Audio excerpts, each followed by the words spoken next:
आज मिशन 2024 का लोकसभा चुनाव हो रहा है। पूरे देश में एनडीए गठबंधन, यूपीए गठबंधन, इंडी गठबंधन और क्षेत्रीय पार्टियां भी बहुत सारे हैं, लेकिन आज प्रधानमंत्री का उम्मीदवार कम से कम 25 आदमी हैं। 25 आदमी एनडीए गठबंधन में भी है और यूपीए गठबंधन में भी है, इंडी गठबंधन में भी है और निर्दलीय भी हैं। देश में जितने राज्य के मुख्यमंत्री का चुनाव हार जाते हैं, विधानसभा में उनको बहुमत नहीं मिलता, लेकिन प्रधानमंत्री को उम्मीदवार हो जाते हैं। प्रधानमंत्री का उम्मीदवार 25 है। आप कहेंगे कि सर आप मोदी जी को काहे आप प्रोजेक्ट कर रहे हैं, आप कहेंगे भाजपा को आप क्यों प्रोजेक्ट कर रहे हैं। भाजपा का मतलब है नरेंद्र मोदी। भाजपा के संसदीय दल के नेता हैं प्रधानमंत्री नरेंद्र मोदी। लोग प्रधानमंत्री वही बनते हैं जिन्हें लोकसभा सबसे बड़े दल में जिसको बहुमत मिलता है, और बहुमत दल के नेता को हम प्रधानमंत्री कहते हैं। प्रधानमंत्री जो हुआ तो काहे नहीं उनके ऊपर भ्रष्टाचार का लगा। ये गुजरात के मुख्यमंत्री बहुत दिनों तक रहे, तो और आरोप इनके ऊपर लगा, लेकिन भ्रष्टाचार का आरोप नहीं लगा। भ्रष्टाचार का आरोप नहीं लगा। भ्रष्टाचार आज जितने भी भारत में जितने भी राज्य हैं, मुख्यमंत्री बने, पहले इनके घर में इनकम टैक्स का नाम नहीं जानते थे। कोई भी नेता को देख लीजिए, इनके घर में इनकम टैक्स का नाम नहीं जानते थे। और जैसे ही सत्ता में बना तो इनकम टैक्स वाले को पसीना छूट जाता है। इनके यहाँ टका गनते गनते, इनका संपत्ति का जांच करते करते इनकम टैक्स को पसीना छूट जाता है। 2-4 इनकम टैक्स के पदाधिकारी किसी भी मुख्यमंत्री के संपत्ति को जांच नहीं कर पाएंगे। 2-4-5 ईडी के पदाधिकारी किसी भी मुख्यमंत्री को संपत्ति का जांच नहीं कर सकते हैं। लेकिन उत्तर प्रदेश के मुख्यमंत्री तो 7 साल हुआ, कहाँ उन पर भ्रष्टाचार का आरोप लगा।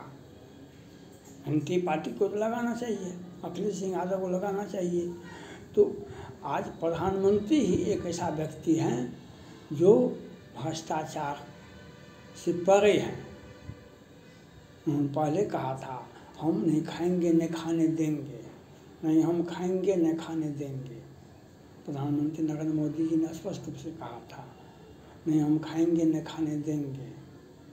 उनके मंत्रिमंडल के सदस्य पर भी भ्रष्टाचार का आरोप नहीं लगा। प्रधानमंत्री की बात तो छोड़िए, आप उनके मंत्रिमंडल के सदस्य पर भी भ्रष्टाचार का आरोप नहीं लगा। तो यह एकमात्र देश के नेता हैं जो प्रधानमंत्री नरेंद्र मोदी जी, जो भ्रष्टाचार का आरोप नहीं लगा। तो ऐसे व्यक्ति को हम वकालत करेंगे। ऐसे व्यक्ति के लिए हमें जो भी बन पड़ेगा, हम भाजपा को वोट देने के लिए और प्रधानमंत्री नरेंद्र मोदी जी का वकालत करना है हमको। जो मम चरण सके सटारे फिर ही राम सीता में हारे, जो मम चरण सके सटारे फिर ही राम सीता में हारे। जब आप अंगद ने लंका में रावण से कहा, वह राम के बारे में बहुत कुछ बोल रहा था, तो कहा कि सो आप उतनी बात, वे हमारे प्रभु हैं, उनके बारे में मत बोलिए, आप हमारे पैर को ही घसका दीजिए तो हम मान लेते हैं। जो भगवान फिर ही राम सीता में हारे, तो भगवान राम लौट जाएंगे। मेरे अंगद का पैर नहीं घिसक सका रावण से, उसके सेनापति से। किसी भी, तो आज प्रधानमंत्री पर आरोप नहीं लगा सके। विपक्ष में 100 आरोप लगा रहे हैं विपक्ष, लेकिन आरोप लगा रहे हैं, वह यह क्यों नहीं कहते हैं प्रधानमंत्री ने खुद खाया है, प्रधानमंत्री ने खुद खाया है। नोटबंदी भी किए, उसका भी आलोचना, धारा 370 लगाए, हटाए, उसका भी आलोचना, सीए लागू किए, उसका भी आलोचना, जातिगत जनगणना का मांग किए। तो यह सब आरोप लगा उनके ऊपर, लेकिन यह आरोप क्यों नहीं लगा जो भ्रष्टाचार किए हैं। विपक्ष को तो लगाने का अधिकार है। तो भ्रष्टाचार को, जो भ्रष्टाचार कैंसर से भी अधिक बहुत बड़ा बीमारी है। कैंसर में तो आप बच सकते हैं, लेकिन भ्रष्टाचार में नहीं बच सकते हैं। छोटे छोटे गली गली में चोर है, राजीव गांधी चोर है, एक नारा लगा था, इंदिरा कांग्रेस के 3 दलाल, इंदिरा, संजय, बंसीलाल, लेकिन वो पोस्ट तो शुदा हुआ था। वीपी सिंह ने रक्षा मंत्री थे, वो त्यागपत्र दे दिए थे। हम भी चुप तुम भी चुप, पैसा खाया चुप पे चुप, हम भी चुप तुम भी चुप, पैसा खाया चुप पे चुप, वह उस वक्त नारा लगा था। लेकिन आज कांग्रेस पार्टी, राहुल गांधी जी हैं विपक्ष के नेता, सोनिया गांधी हैं विपक्ष के नेता, कांग्रेस पार्टी के सर्वे सर्वा हैं, तो आज ये क्यों नहीं लगाते हैं आरोप जो भ्रष्टाचार प्रधानमंत्री नरेंद्र मोदी ने ये किया। जब आप खुद भ्रष्टाचार करते प्रधानमंत्री नरेंद्र मोदी जी, तो इतनी हिम्मत नहीं होता है जो हिम्मत इनमें है। जो पहले कहते हमारा 56 इंच का सीना है, तो यह बात कभी क्यों नहीं होगा। इसलिए देश की जनता से मेरा अपील है, जो हम ऐसे व्यक्ति को चुने, वैसे व्यक्ति को हम प्रधानमंत्री के रूप में देखना चाहते हैं, जो दुश्मन को भी, आज तक अमेरिका तक भी चाइना को आंख नहीं दिखाया है। चाइना ने बार बार आंख दिखाया है अमेरिका को। चाइना ने बार बार अमेरिका को आंख दिखाया है, लेकिन भारत के प्रधानमंत्री नरेंद्र मोदी जी ने कहा हमारे सामने आंख में आंख मिला के हम बात करेंगे। और आज पहली बार